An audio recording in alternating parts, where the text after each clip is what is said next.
ఆగండి, ఈ రీల్ని అసలు స్క్రోల్ చేయకండి. పునర్విక, ఆమె గురించి మన 2 తెలుగు రాష్ట్ర ప్రజలందరికీ తెలిసే ఉంటుంది.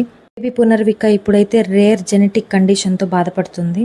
SMA, spinal muscular atrophy. బేసిక్గా ఈ కండిషన్లో బేబీ ఫ్లాపీగా ఉండడం, మెడ నిలబడకపోవడం, కూర్చోలేకపోవడం ఇలాంటివి జరుగుతుంది. బట్ అన్నిటికంటే అప్పుడు ఈ డిసీజ్కి ట్రీట్మెంట్ లేదు. ఫార్చునేట్లీ ఇప్పుడైతే ట్రీట్మెంట్ అవైలబుల్లో ఉంది. But it's too expensive. ఒక మిడిల్ క్లాస్ ఫ్యామిలీ 16 కోట్ల ఇంజెక్షన్ని అఫోర్డ్ చేయలేదు. సో అందరూ తెలుగు రాష్ట్ర ప్రజలందరూ డొనేషన్ అని, క్యాంపెయిన్ అని అన్నీ చేస్తున్నారు. కొన్ని స్కామ్స్ కూడా జరుగుతున్నాయి, చూసుకోండి. మీ అమౌంట్ బేబీకి మాత్రమే రీచ్ అయ్యేటట్టు వెరిఫై చేసుకోండి.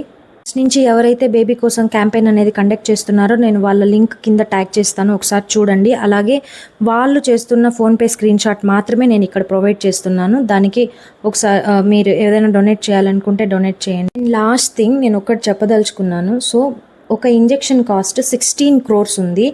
బట్ మన రాష్ట్ర జనాభా, ఓన్లీ మన రాష్ట్ర జనాభా 5.3 crore పీపుల్ ఉన్నాము.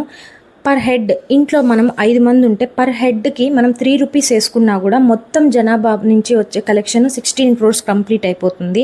సో దీంట్లో ముసలా ముతక, ఫోన్పే ఉన్న వాళ్ళు, లేని వాళ్ళు, ఆ ప్రాసెస్ చేసేవాళ్ళు, చేయని వాళ్ళు అందరినీ ఇప్పుడు వచ్చిన డొనేషన్స్కి మైనస్ చేస్తే కూడా ప్రతి ఒక్కరు ఇప్పుడు 3 rupees పర్ హెడ్, మీ ఫ్యామిలీలో ఎంతమంది ఉన్నారో అంతమందికి హెడ్ కౌంట్ చేసి 3 rupees వేసినా కూడా ఈ ప్రాబ్లం అనేది త్వరగా సాల్వ్ అయిపోతుంది. అండ్ ఈ ఇంజెక్షన్ ఎంత ఫాస్ట్గా తీసుకుంటే అంత బాగుంటుంది, ఎందుకంటే బేబీకి దగ్గర ఎక్కువ టైం లేదు కాబట్టి. So thank you, hope this is helpful. And ఈ రీల్ని కూడా మీరు షేర్ చేయండి so that government also could help. Thank you. I bow to those who are very well involved saving this baby. Thank you.